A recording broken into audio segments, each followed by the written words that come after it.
Alhamdulillah. Jamaah sidang salat Jumat yang dimuliakan Allah Subhanahu wa taala. Betapa banyak kebaikan-kebaikan yang Allah telah berikan kepada hambanya manusia, baik disadari maupun tidak.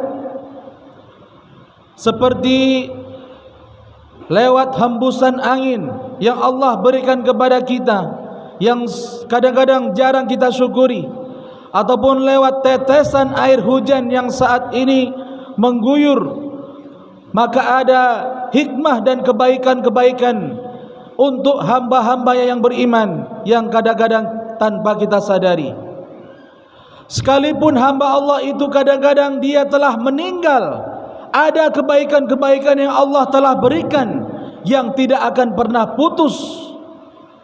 Sebagaimana yang diamanahkan pemerintah Kota Batam, bahwa judul khutbah pada siang hari ini yaitu amalan-amalan jariyah, yakni yang terus mengalir kepada diri seorang. Jamaah yang dimuliakan Allah Subhanahu wa taala, mungkin kita sudah pahami bahwa ada amalan-amalan yang akan terputus ketika manusia itu telah dipanggil oleh Allah, kecuali 3. Sering kita maklumin itu. Shadaqatin jariyah, yang kita kenal dengan sedekah jariyah. Yang kedua, au ilmin yuntafa'u bih, atau ilmu yang bermanfaat. Ataupun yang ketiga, waladun salih yad'ulah, doa anak-anak yang saleh yang selalu dipanjatkannya. Mungkin 3 ini sudah kita maklumin, tetapi hadirin jamaah yang dimuliakan Allah Subhanahu wa taala, ada amalan-amalan jariyah yang terus mengalir kepada diri seorang hamba walaupun dia sudah meninggal dunia, selain daripada 3 yang kami sebutkan di awal. Barangkali salah satu di antaranya kita akan memperolehnya dan kita mengejarnya, supaya suatu saat kita dipanggil oleh Allah Subhanahu wa taala, ada amalan yang akan terus mengalir di atas kubur kita untuk menjadi kebanggaan nanti di hari kiamat. Pahalanya begitu luar biasa. Apa itu yang pertama? Diambil dari riwayat, bahwa suatu hadis yang diriwayatkan oleh Jabir, bahwa Rasulullah SAW pernah menyampaikan di hadis yang panjang, bahwa ketika seseorang mampu menulis Al-Quran, maka ketika dia meninggal dunia, Al-Quran itu senantiasa dibaca, maka sedekah baginya. Ada lagi Nabi katakan, atau orang-orang yang membangun lembaga atau membangun masjid, selama masjid itu digunakan untuk beribadah, selama masjid itu masih aktif digunakan untuk solat berjamaah, maka orang yang membangun masjid itu atau yang beramal di masjid itu akan senantiasa mengalir pahalanya bagi orang-orang yang membangun masjid. Membangun lembaga pendidikan, TPQ, membangun panti-panti asuhan yang sifatnya sosial, ataupun membantu rumah penginapan di mana diwakafkan untuk perjuangan di jalan Allah. Setiap orang yang menginap di rumahnya, mampir ke dalam vilanya, dia niatkan karena Allah, gratis diniatkan di jalan Allah Subhanahu wa taala, maka itu pun mengalir deras. Pahalanya terus mengalir kepada diri seseorang tersebut. Jamaah yang dimuliakan Allah Subhanahu wa taala, apakah sampai di situ? Ternyata bukan.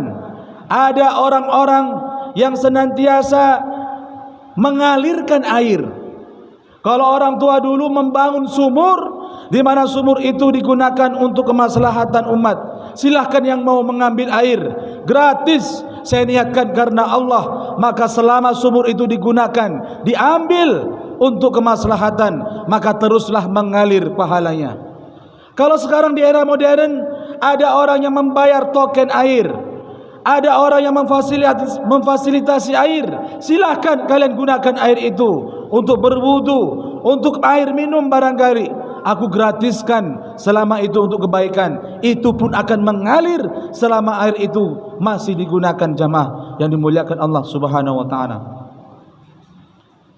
Poin pentingnya adalah di mana selama ada sesuatu barangkali yang kita wakafkan, tanah barangkali diniatkan karena Allah, maka baik itu berupa tulisan, baik itu berupa video ceramah, baik itu berupa air minum, baik itu berupa tenaga sekalipun yang diinfakkan, diwakafkan di jalan Allah Subhanahu wa taala, maka selama itu diambil manfaatnya, maka akan terus bermanfaat bagi orangnya. Jamaah yang dimuliakan Allah Subhanahu wa taala. Yang selanjutnya, Imam Syekh Utsaimin ditanya tentang ilmu yang bermanfaat.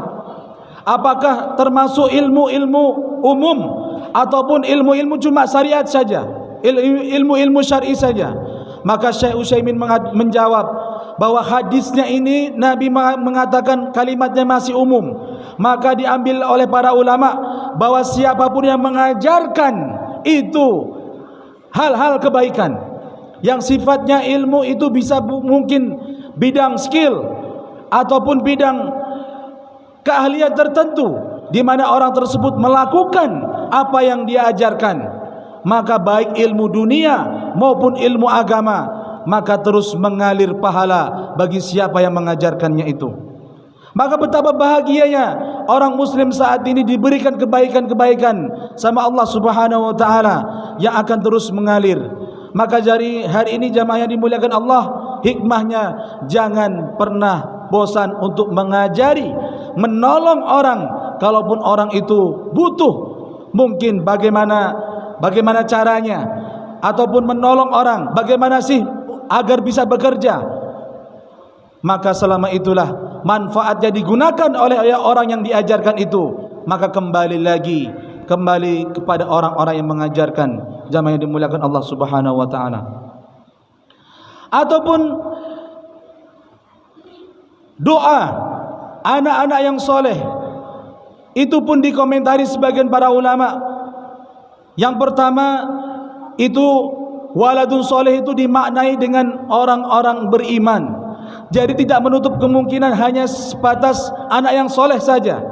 Doa-doa orang yang beriman pun ketika dipanjatkan kepada tertentu khusus ataupun umum, itu pun akan sampai pahalanya.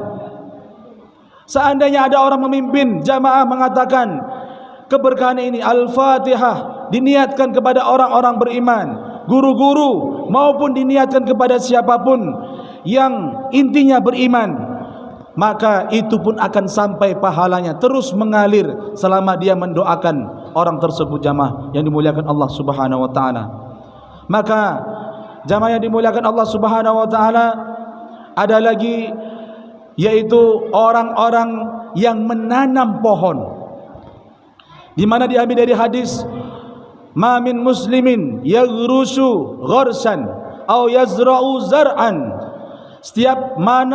Bagaimana seorang muslim itu dia menanam suatu benih pohon ataupun menyebarkan suatu benih, maka setiap apa yang dimakan dari bahimatin, hewan yang melata, au insanin, ataupun dimakan oleh manusia, au toirin, atau burung pun sekalipun makan kepada tumbuh-tumbuhan yang ditanamnya itu, maka kata Nabi pun itu pun sedekah. Maka jamaah yang dimuliakan Allah Subhanahu wa taala, pemerintah Kota Batam saat ini menyebarkan 1000 pohon jati emas yang digunakan untuk penghijauan Kota Batam. Apabila pohon-pohon itu digunakan kemaslahatan untuk rakyat masyarakat Kota Batam, maka pun akan mengalir pahalanya bagi siapa yang menanam itu. Buahnya pun mungkin barangkali dimakan oleh hewan, ataupun dimakan manusia, ataupun hewan melata menikmati dari setiap daunnya, dari buahnya, dari kayunya sekalipun, maka itu pun akan menjadi sedekah bagi orang yang pertama kali menanamnya. Masya Allah wa tabarakallah.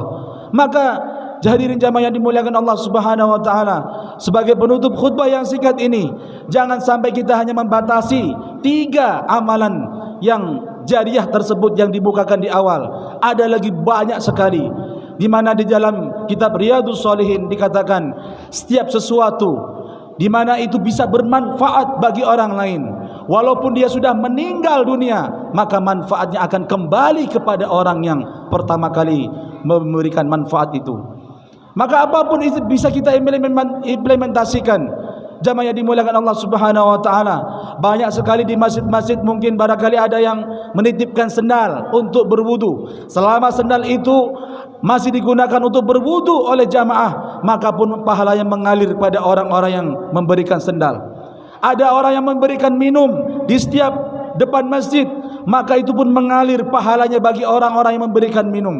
Walaupun dia mungkin sudah meninggal, tapi airnya masih ada di situ, insyaallah pahalanya akan terus mengalir. Maka jamaah yang dimuliakan Allah Subhanahu wa taala, ayo kita lebih semangat lagi mencari pahala yang dimana pahala itu tidak terputus.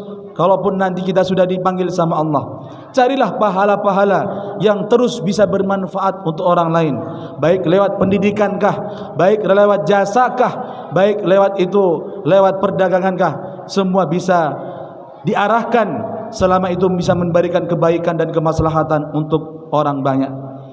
Barakallahu li wa lakum fil Qur'anil azim wa nafa'ani wa iyyakum bima fihi minal ayati wa dzikril hakim wa taqabbala minni wa minkum tilawatahu innahu wal ghafurur rahim.